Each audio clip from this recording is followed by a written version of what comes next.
Halo Ibu, selamat malam. Bagaimana kabarnya Ibu? Selamat malam Mas Grandis, alhamdulillah baik. Maaf ya nih saya pakai masker, saya lagi nggak enak badan ini. Baik Ibu, terima kasih. Sebelumnya saya ucapkan terima kasih pada Ibu sudah meluangkan waktunya untuk sempat berbincang dengan saya. Apakah tadi Ibu ada kegiatan? Tadi cuman ngajar-ngaji aja sih habis maghrib tadi. Oh, ngajar ngajinya kalau boleh tahu di mana ya Bu? Di TPQ saya. Baik Ibu, mohon izin Bu, apakah wawancaranya bisa dimulai? Oh bisa-bisa Mas, silakan. Baik, Bu. Saya akan memberikan beberapa pertanyaan yang berhubungan dengan kewarganegaraan dengan tema kehidupan masyarakat, bangsa, dan negara. Kalau Ibu bisa menjawab, silakan dijawab. Jika tidak bisa, boleh di skip saja, Bu. Baik-baik. Baik, ke pertanyaan yang pertama, menurut Ibu, apa permasalahan sosial yang saat ini paling mendesak di masyarakat kita? Faktor utama yang menyebabkan permasalahan tersebut dan bagaimana dampaknya terhadap kehidupan sehari-hari.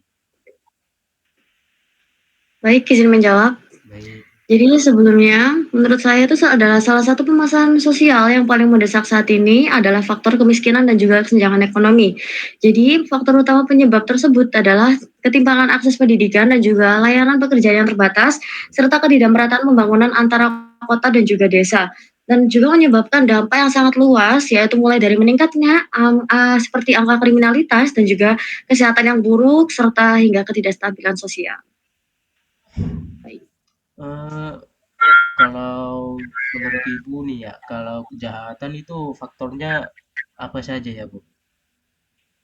Kejahatan itu seperti ya mungkin bisa dari faktor ekonomi, seperti, kurangnya lapangan pekerjaan akhirnya orang tersebut itu melakukan kejahatan seperti pencurian, baik seperti itu.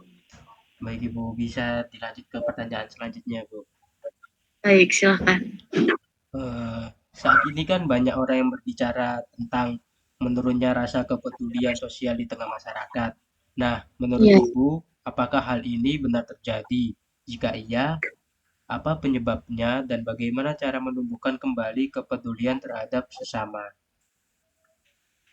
Ah, iya menurut saya juga seperti itu, karena kepedulian sosial masyarakat sosial itu sekarang, semakin menurun gitu. Jadi penyebabnya tuh menurut saya tuh banyak sih, seperti kayak individualisme yang, yang mulai meningkat gitu loh, dan juga gaya hidupnya yang semakin sibuk, serta lebih condong ke media sosial itu yang membuat orang lebih fokus pada kehidupan pribadi masing-masing daripada kumpul-kumpul sama orang lain dan juga lingkungan sekitarnya gitu. Jadi, cara menumbuhkannya ya seperti, bisa dimulai dari kayak pembentukan karakter sejak dini, jadi kita bisa menanamkan nilai, eee bisa bermasyarakat dengan yang lain itu sejak dini dan juga dapat memperkuat komunitas sosial juga, serta dapat memberikan contoh yang nyata bagi, anak kita nanti dan juga serta gotong royong juga gitu. Baik, Bu. Kan itu kalau di contoh masyarakat ada nih contohnya kalau ada remaja yang malas sudah apa ikut gotong royong gitu Bu di desanya itu tanggapan Ibu gimana ya?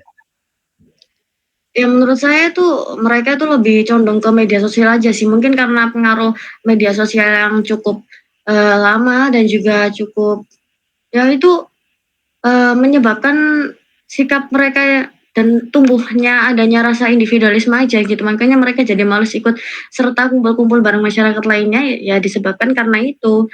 Dan juga mereka, kan media sosial juga kan dapat menimbulkan rasa individualisme, rasa malas juga dalam diri kita sendiri, ya makanya itu kita harus meningkatkan, bagaimana sih caranya meningkatkan kepedulian sosial tersebut. Baik Ibu, terima kasih.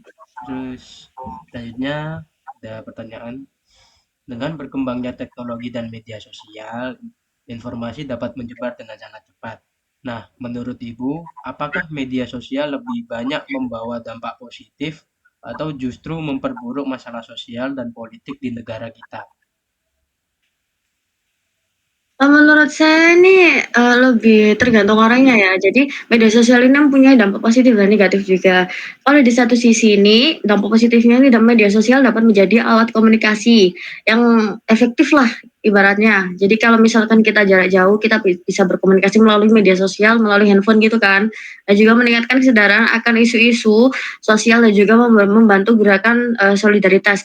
Namun di sisi lain yang membuat, terdapat dampak negatif ini juga media sosial itu sering juga memperburuk masalah sosial juga, serta, melalui kayak penyebaran hoaks, lalu kayak ujaran kebencian dan juga polarisasi masyarakat, dan sering juga menimbulkan bullying yang terjadi di media sosial.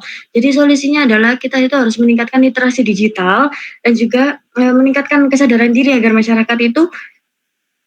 masyarakat ataupun diri kita itu kayak lebih kritis dalam menerima dan menyebarkan informasi secara baik dan juga benar, gitu. Jadi menurut Ibu ini media sosial ini lebih banyak membawa ke dampak negatif ya daripada dampak Iya benar, karena nggak semua orang itu dapat bisa mengelola media sosial secara baik, dan kebanyakan juga yang memainkan media sosial adalah, anak di bawah umur ya mulai sekarang ya. Jadi sekarang kan kebanyakan, anak umur, 5 tahun, 6 tahun TK itu sudah diberikan, bermain handphone gitu, jadi menyebabkan dampak negatif bagi anak-anak juga, gitu. Iya, saya setuju juga dengan pendapat itu. Baik, Ibu bisa dilanjut ke pertanyaan selanjutnya. Boleh silakan.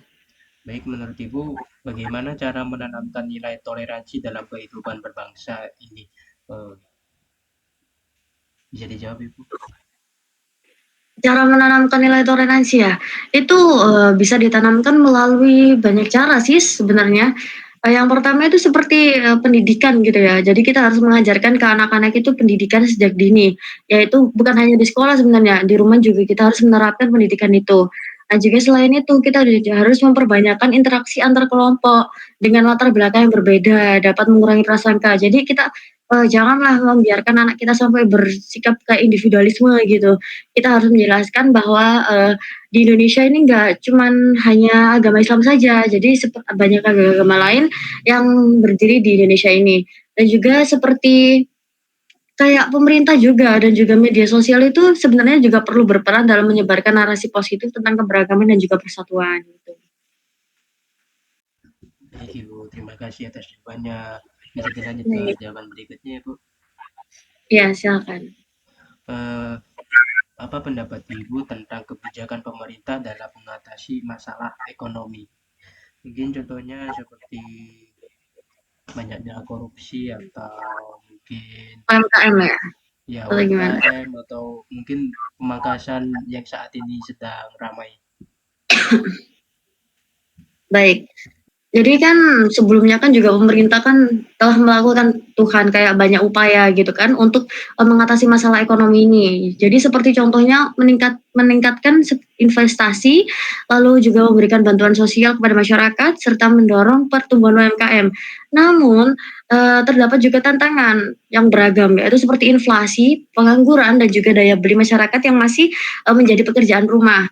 Lalu pemerintah itu kan, perlu lebih fokus gitu pada kebijakan yang berkelanjutan, yaitu seperti penguatan sektor industri, digitalisasi ekonomi, dan juga peningkatan kualitas tenaga kerja. Jadi, supaya orang-orang itu banyak yang nggak nganggur gitu, jadi usahain pemerintah itu membuka lapangan kerja baru untuk masyarakat-masyarakat yang belum bekerja gitu.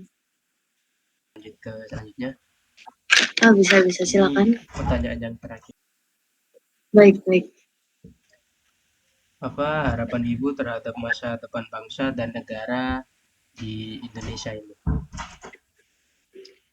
Harapan saya untuk masa depannya itu, saya berharap Indonesia ini bisa menjadi negara yang lebih maju, adil dan juga sejahtera.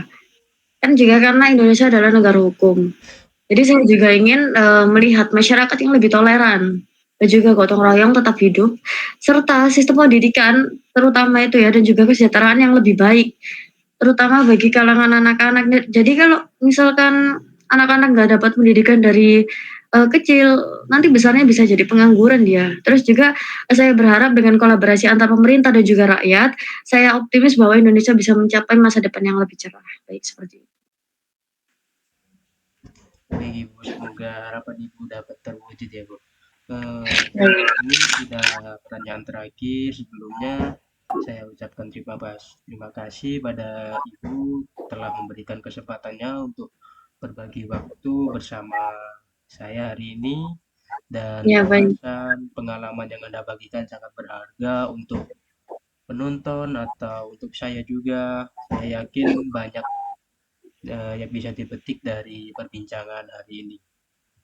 Baik, baik. Semoga sukses selalu dan sampai jumpa di lain kesempatan Ibu. Amin. Terima kasih Mas Galang. Terima kasih Ibu. Bisa dilanjutkan Baik. kegiatannya Ibu. Terima kasih banyak. Ya.